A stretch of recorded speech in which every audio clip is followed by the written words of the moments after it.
नमस्कार। आज का हमारा वीडियो है गंगा नदी और उसके अफवाह तंत्र के बारे में समझेंगे। तो गंगा नदी आने से पहले हम थोड़ा नदियों के बारे में, इतिहास के बारे में समझ लेते हैं। देखो नदी क्या होती है, किसी देश की अर्थव्यवस्था की रीढ़ की हड्डी होती है। चूँकि नदियों के किनारे ही हम कृषि, आर्थिक जो हमारे आर्थिक तंत्र की जितनी इकाइयाँ होती हैं, नदियों के किनारे होती हैं। जितनी ज़्यादा नदियाँ होती हैं, उससे सिंचाई की सुविधाएँ होती हैं, तो किसान को भी मिट्टी और उसकी चीज़ें मिलती हैं। तो उस देश को क्या होता है, कृषि में जो है पैदावार बढ़ जाती है अगर नदियाँ रहती हैं। तो नदियों के किनारे आप देखेंगे मेसोपोटामिया की सभ्यता हो, इजिप्ट में हो गई। जैसे सिंधु घाटी सभ्यता कहाँ हुई थी, नदियों के किनारे हुई। तो हमारे यहाँ क्या है, ऋषि मुनि तपस्या कहाँ करते थे, नदियों के किनारे। वेद की रचना, ये सब की जो रचनाएं हुई हैं, सब नदियों के किनारे ही हुई है। तो नदियों का इंपॉर्टेंस इतिहास में बहुत रहा है। आप जो भी इतिहास पढ़ेंगे तो वहाँ देखेंगे नदियों के इतिहास के बारे में बनाया गया है। कोई भी सभ्यता अगर हुई है तो नदियों के किनारे ही उनकी इतिहास की संरचनाएं हुई हैं। तो आज हम समझते हैं गंगा नदी और गंगा नदी के जो अफवाह तंत्र हैं। देखो, उत्तराखंड जो है उत्तर प्रदेश से 2000 में अलग हुआ था। यानी उत्तर प्रदेश का ही पहले अंग था उत्तराखंड, तो उसको 2000 में उसको बांट दिया गया। उत्तर प्रदेश से अलग होकर उत्तराखंड का निर्माण हुआ। और उत्तराखंड में क्या होता है, उत्तराखंड को हम मेनली दो भागों में बांटते हैं। उत्तराखंड को ही हम मेनली दो भागों में बांटते हैं। उसके इस वाले बड़े वाले भाग को बोलते हैं गढ़वाल। क्या बोलते हैं, गढ़वाल। इसको बोलते हैं कुमायूं। तो ये गढ़वाल और कुमाऊं, तो गढ़वाल में क्या होता है, हिमानी यानी ग्लेशियर के पहाड़ हैं। तो क्या होता है, जब ग्लेशियर के पहाड़ होते हैं तो वहाँ क्या होता है, जब बर्फ पिघलती है, तो जब बर्फ पिघल के नीचे आती है तो पानी, वो जो पानी होता है वही नदियों का क्या होता है, उद्गम स्थल होता है। तो क्या होता है, गढ़वाल में क्या है, बर्फ के पहाड़ है। और क्या होता है, उत्तराखंड में क्या होता है, मैक्सिमम नदियाँ जो है इसी बर्फ और हिमानी से होता है। अब बर्फ वहाँ कैसे जमती है, हम लोग भूगोल में पढ़ते हैं कि 165 मीटर प्रति 165 मीटर ऊपर जाने पर क्या होता है कि 1 डिग्री टेम्परेचर में गिरावट आती है। तो जैसे जैसे ऊंचाई बढ़ती है वैसे वैसे क्या होता है, टेम्परेचर में गिरावट होती है और बर्फ का निर्माण हो जाता है। तो यहाँ क्या है, हिमानी। हिमानी मतलब जो ग्लेशियर होते हैं उनके पहाड़। तो गढ़वाल में क्या होता है कि वहाँ पे क्या है, ग्लेशियर है, बड़े बड़े क्या है, पहाड़ हैं, बर्फ के पहाड़ हैं। वहाँ से जब बर्फ पिघलती है तो वही पानी के रूप में नदियों का निर्माण हो जाता है।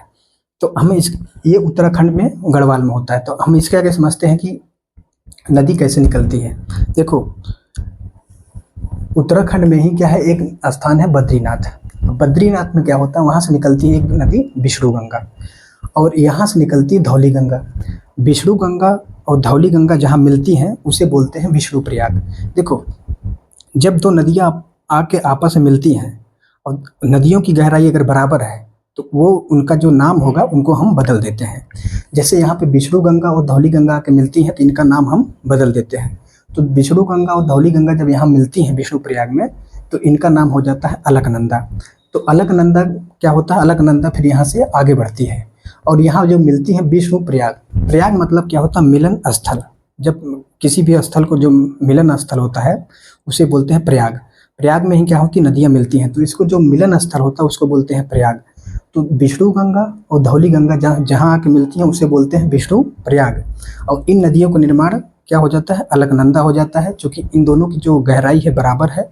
अब यहाँ से अलकनंदा आगे बढ़ती है। जैसे ही अलकनंदा आगे बढ़ती है तो यहाँ आके एक नदी मिलती है, उसका नाम है नंदाकिनी। मंदाकिनी नहीं, नंदाकिनी। जब नंदाकिनी आके यहाँ पे अलकनंदा से मिलती है उसे बोलते हैं नंद प्रयाग। इस स्थान को बोलते हैं क्या, नंद प्रयाग। अब नंद प्रयाग में क्या होता है कि जो नंदाकिनी है इसकी गहराई कम है और जो ज़्यादा गहराई है नदी उसी के नाम पे रहेगी। जैसे अलकनंदा की गहराई ज़्यादा है तो नंद प्रयाग यहाँ के मिल रही है, नंदाकिनी नदी यहाँ के मिलती है। इसका मतलब यह है ये नदी यहीं समाप्त हो जाएगी, अब नंदाकिनी आगे बढ़ेगी। जब अलकनंदा आगे बढ़ेगी तो अलकनंदा जब आगे बढ़ती है तो एक नदी यहाँ की मिलती है, उसे बोलते हैं पिंडार। पिंडार नदी यहाँ की मिलती है कर्णप्रयाग। उस जो मिलन स्थल है उसको बोलते हैं कर्णप्रयाग। अब यहाँ जो मिलती है नदी, तो अब पिंडार नदी क्या है, कम गहरी है, तो अभी क्या है, अलकनंदा के नाम से ही ये नदी आगे बढ़ेगी। जो रेड वाला है पूरा अलकनंदा है,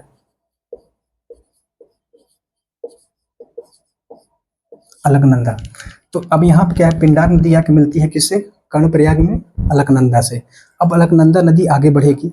अब यहाँ पे रुद्रप्रयाग में क्या होता है, रुद्रप्रयाग में एक नदी यहाँ से निकलती है केदारनाथ से, उसका नाम है मंदाकिनी। जब केदारनाथ से जब मंदाकिनी आके मिलती है यहाँ पे रुद्रप्रयाग में, तो उस स्थल को, मिलन स्थल को बोलते हैं रुद्रप्रयाग। अब क्या होता है कि जो ये मंदाकिनी नदी है कम गहरी है, अलकनंदा अब आगे और बढ़ेगी। जब अलकनंदा यहाँ आगे आके बढ़ती है तो यहाँ जो एक नदी निकलती है उत्तरकाशी जिले से, उसे वो गंगोत्री है प्रॉपर, अगर उस जगह का नाम बोला जाए तो गंगोत्री। गंगोत्री से कौन नदी निकलती है? भागीरथी। भागीरथी आके मिलती है कहाँ पे? देवप्रयाग में। किससे? अलकनंदा से। अब क्या होता है कि यहाँ पे जो भागीरथी है और अलकनंदा, इन दोनों की जो गहराई है लगभग सेम है। जब दोनों की गहराई सेम है तो हम बताए थे आपको, जब दोनों नदी की जब गहराई सेम हो तो उनका नाम क्या होता है? चेंज हो जाता है। जब भागीरथी और अलकनंदा आके यहाँ मिलती हैं देवप्रयाग में तो उनका नाम हो जाता है गंगा। तो गंगा का निर्माण यहाँ हुआ। तो हम लोग कहते नहीं कि गंगा नदी कहाँ से निकलती है। दरअसल गंगा नदी कहीं से निकलती नहीं है। गंगा नदी निकलती नहीं है, गंगा नदी बनती है। इतनी सारी नदियों में जब मिलती हैं तब जाके गंगा नदी का निर्माण होता है। तो देवप्रयाग में क्या होता है? अलकनंदा और भागीरथी जब मिलती हैं तो गंगा नदी का निर्माण होता है। तो यूपी पीसीएस में एक बार क्वेश्चन पूछा था, कि क्या कहते हैं कि भागीरथी और अलकनंदा जिस स्थान पे मिलती है उसे क्या बोला जाता है? उसको बोला जाता है देवप्रयाग। ये क्वेश्चन आया हुआ यूपी पीसीएस में कि अलकनंदा और भागीरथी जिस मिलन जो मिलन स्थल है उसका प्रॉपर नाम क्या है? उसको बोला जाता है देवप्रयाग। अब हम समझते हैं जो पंच प्रयाग है, यानी जो 5 प्रयाग है, इनको याद कैसे करें, क्योंकि यहाँ एग्जाम में हमेशा आता है। तो हम एक इसमें ट्रिक अपना सकते हैं कि जैसे आप समझ लीजिए कि जैसे श्री कृष्ण जी थे। अब कि श्री कृष्ण जी क्या थे कि जब वो जन्म लिए थे विष्णु के रूप में, जब विष्णु के रूप में जन्म लिए तो इसका नाम हो गया विष्णु प्रयाग। यानी जब विष्णु गंगा और धौली गंगा जहाँ मिलती है उसे बोलते हैं विष्णु प्रयाग। यानी जब वो जन्म लिए थे उनका विष्णु के रूप में जन्म लिए थे तो विष्णु हो गए, मतलब विष्णु प्रयाग हो गया। अब यहाँ पे हो गया नंद प्रयाग। नंद प्रयाग मतलब जब कृष्ण, जब नंद गोपाल यानी जब क्या कहते हैं यशोदा का नंद, जब वो बचपन में थे तो उनको बोला जाता था नंद। तो यहाँ पे जब नंदाकिनी और अलकनंदा नदी आके मिलती है उसे बोलते हैं नंद प्रयाग। अब इसके आगे जब वो कान में बाली वाली पहनने लगे तो उनको बोला गया कर्ण, यानी कान में बाली पहनने लगे तो ये हो गया कर्ण प्रयाग। और जब रुद्राक्ष की माला अपनी पूरे क्या कहते हैं गले में जब लटका लिए तो उनका नाम हो गया रुद्र, यानी रुद्र रूप, यानी रुद्र प्रयाग हो गया।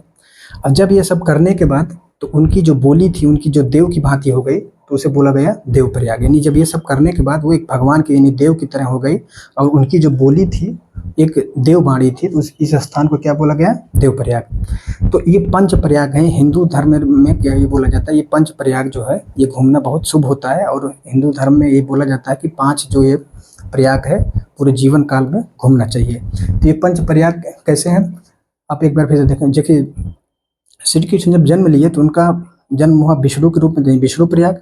उसके बाद जब वो बचपन में थे तो उनको बोला गया नंद, यानी नंद प्रयाग। नंद प्रयाग के बाद क्या हुआ? जब कानों में बाली पहनने लगे तो उनको क्या बोला गया? कर्ण बोला गया, यानी कर्ण प्रयाग। जब वो पूरा जो है रुद्राक्ष की माला जब लपेट लिए तो उसको बोला गया रुद्र प्रयाग। रुद्र प्रयाग ये सब करने के बाद जब वो क्या कहते हैं उनकी बोली उनके भगवान के रूप में जब हो गई तो यानी उनकी जो बोली थी देव की बोली थी, इसलिए इसका नाम पड़ गया देव प्रयाग। तो ये जो पंच प्रयाग है इसी से पूरा निर्माण होता है। यानी गंगा नदी का निर्माण यहाँ होता है। जब अलकनंदा और क्या कहते हैं भागीरथी जब मिलती हैं देवप्रयाग में तो यहाँ से गंगा नदी का निर्माण होता है।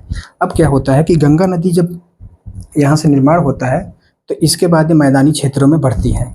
आप लोग सुने होंगे कि गंगा नदी का पानी बहुत शुद्ध होता है। और बहुत जब गंगा नदी यहाँ से निकलती है, मतलब जब ये सब होके यहाँ से बनती है तो इसका पानी क्या होता है? बहुत शुद्ध होता है, बहुत शुद्ध होता है। आप देखेंगे बचपन में लोग जब गंगा नदी में जाते हैं तो नहाने स्नान करने जाते हैं तो वहाँ से जो पानी लेके आते हैं तो कई सालों तक वो पानी एकदम फ्रेश रहता है। वो अगर मतलब गंदा नहीं होता है, उसमें गंध नहीं आती है।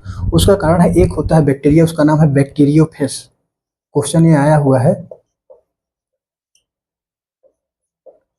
बैक्टीरियोफेज। बैक्टीरियोफेज के कारण क्या होता है? गंगा नदी का जो पानी है बहुत शुद्ध बना रहता है। ये जो बैक्टीरिया है ये गंगा नदी में पाया जाता है, जिससे क्या होता है कि गंगा नदी का पानी हमेशा शुद्ध बना रहता है। हालांकि आजकल अब देखेंगे इतना ज़्यादा उसमें डंपिंग हो रही है। जैसे कानपुर में आप देखेंगे गंगा नदी सबसे ज़्यादा पॉल्यूटेड है। कारण क्या है कि वहाँ पे जितनी माइनिंग है, जितना कचरा पचरा है सब ला के डाल दे रहे हैं गंगा नदी में। उससे क्या हो रहा है? गंगा नदी पूरा एकदम अशुद्ध हो गई। अब उसका पानी को वो क्वालिटी नहीं है, क्योंकि अब जो भी पानी का अच्छा बना हुआ था, जब गंगा नदी का निर्माण होता है बस यहीं तक पानी शुद्ध है। पहले पूरा गंगा नदी जब निकलती थी तो पूरा पानी जितना था यानी बंगाल की खाड़ी तक जाते तक वहाँ तक पानी उसका शुद्ध रहता था। तो कारण क्या है कि इतना ज़्यादा पोल्यूशन बढ़ गया और भारत सरकार इसको सफाई करने के लिए 2008 में आप देखेंगे कि इसको जो है एक जैविक नदी का दर्जा दिया गया, यानी जीवित नदी का दर्जा दिया गया 2008 में। और इसमें जो है कई सारे इसके प्रोग्राम चले गए गंगा सफाई के लिए। तो ये सब चीज़ें अभी गंगा नदी के किनारे किया जा रहा है।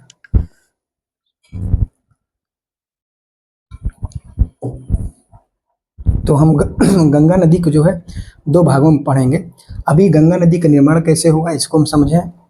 अब इसके बाद गंगा नदी के जितने क्या कहते हैं सहायक नदियां हैं जो आके इससे मिलती हैं, जैसे यमुना इसकी सहायक नदी है, जैसे क्या कहते हैं सोन नदी है, ये सब इसकी सहायक नदियां हैं।